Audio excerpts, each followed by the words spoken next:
जी actually हम लोग जब एफ़िडेविट के मुद्दे को लेकर बैठे थे तो हम लोगों का मेजर मुद्दा यही था कि एफ़िडेविट जो कि एक बच्चों की पूरी आवाज़ थी उसको बंद करने का ज़रिया बन गया था।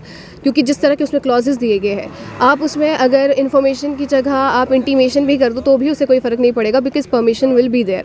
तो वो जो सब्जेक्टिव चीज़ें जो उन्होंने रखी थी और उसको हमें तोड़-मरोड़ के बात करके भी सुलझाने की कोशिश की गई थी। कहा गया था कि हम अंडरटेकिंग ले लेते हैं बट इसके वर्ड चेंज कर दिए जाएंगे बट क्लॉजेज रहेंगे। तो हमें उस हर चीज़ से दिक्कत थी, क्योंकि हमारा पूरा मुद्दा यही था कि एफिडेविट पूरे का पूरा रोल बैक हो। क्योंकि इसमें दिक्कत ये है कि आपकी जो अभिव्यक्ति की आज़ादी है, आर्टिकल 19 जो आपको अभिव्यक्ति की आज़ादी देता है, आपको इस चीज़ की आज़ादी देता है कि आप पीसफुल प्रोटेस्ट कर पाओ, वो भी इसमें छीन लिए जा रहे थे। अब हम क्या बोलेंगे, कितना ऊंचा बोलेंगे, कितना डेसिबल तक आवाज़ होनी चाहिए, ये भी इस एफिडेविट में दिया गया था।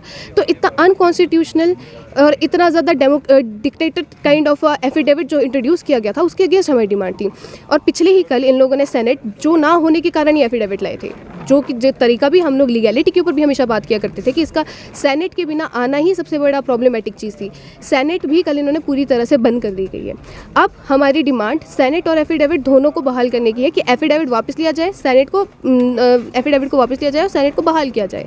अब ये हमारी डिमांड इतनी स्ट्रांग हो चुकी है कि काफ़ी यहाँ पे पॉलिटिशियंस भी आए हैं, हम लोगों से बात की जा रही है, अभी भी आएंगे। और डागर भैया जो कि हंगर स्ट्राइक पे बैठे हैं, उनके थ्रू भी बात हो रही है। और डिफरेंट तरह से, चाहे किसी भी पार्टी के मेंबर हो, एसएफएस, आयसा हो, चाहे ललकार हो, वो सब के सब हमारे साथ इसमें जुड़े हुए हैं। मोहित मंडेना भैया और अश्मित भैया भी काफ़ी हमारे साथ इन चीज़ों पे जुड़े हुए हैं। तो अब हमें लग रहा है कि हमारी जो डिमांड है वीसी मैम को सुननी ही पड़ेगी, क्योंकि उन्होंने कोशिश तो बहुत की थी हमें निकालने की। और हमें जब कोर्ट रूम के अंदर वो क्रिमिनल माइंडेड बोल रहे थे और हमारे सामने ये बोल रहे थे कि आप तो हमारे बच्चे जैसे हो, तो हमें उन्होंने बहकाने की, बहलाने की भी बड़ी कोशिश की है। बट अब लग रहा है कि जो हमारी डिमांड थी ओरिजिनल कि एफिडेविट रोल बैक हो और सेनेट बहाल की जाए, अब वो दोबारा से चालू हो जाए। आज 5वां दिन है जो मैंने मरण व्रत रखा हुआ है।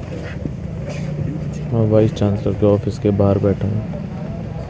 बड़ी शर्म की बात है, मैं एक इलेक्टेड रिप्रेजेंटेटिव हूँ, वाइस चांसलर आज तक मुझसे मिलने नहीं आई।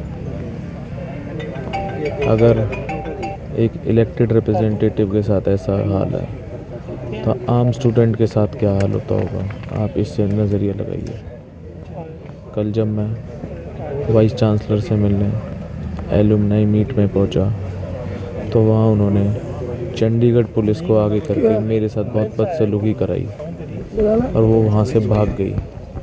मेरा यह उनसे सवाल है, क्या हम यूनिवर्सिटी के छात्र नहीं हैं?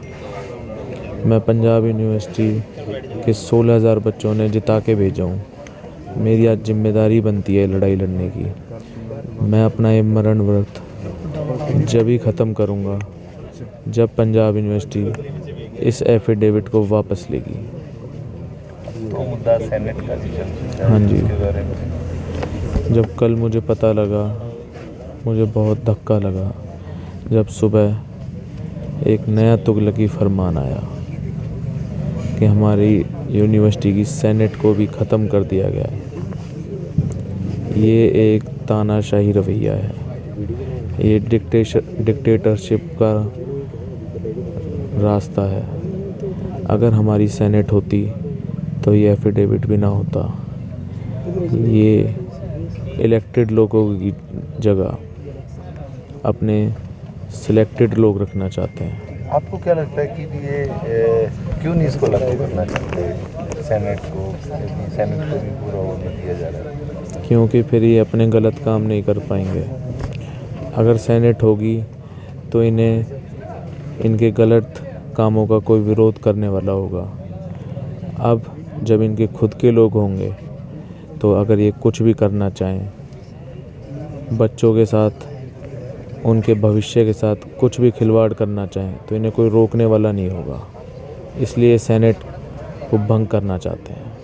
एक आपको लगता है कि अब तो आपके साथ में काफ़ी पॉलिटिकल लोग भी जुड़ चुके हैं, आपको मिलने लिए बार बार आ रहे हैं, तो इसके बारे में आप क्या कहना चाहोगे? आपको कितना कहने की सपोर्ट मिल रही है? मुझे बहुत सपोर्ट मिल रही है और मैं सभी का धन्यवाद करना चाहता हूँ जो मुझे समर्थन देने यहाँ आ रहे हैं। क्योंकि ये एक मेरी खुद की लड़ाई नहीं है, ये हकों की लड़ाई है, ये सभी की लड़ाई है। अगर आज इस लड़ाई में मेरे साथ कोई नहीं आएगा तो कल को कोई लड़ने वाला भी नहीं आएगा। अगर ये एफिडेविट लागू हो जाता है तो कोई बच्चा अपने हक की आवाज़ नहीं उठा पाएगा। पूरे देश में ऐसी तानाशाही रवैया चलता रहेगा। आज कंग साहब भी आपको मिलने लिए आ रहे हैं, इसके बारे में आप क्या कहें? मैं उनका धन्यवाद करता हूँ और उनका पंजाब यूनिवर्सिटी में स्वागत करता हूँ। वो हमारे पंजाब यूनिवर्सिटी के एक एलुमनाई है। वो आए, हमें समर्थन जो उन्होंने दिया है उसके लिए मैं उनका धन्यवाद करता हूँ। और पंजाब यूनिवर्सिटी की अथॉरिटी को एक चेतावनी है कि पंजाब यूनिवर्सिटी का एलुमनाई भी पंजाब यूनिवर्सिटी के स्टूडेंट्स के साथ है। मैं धन्यवाद करता हूँ उनका भी।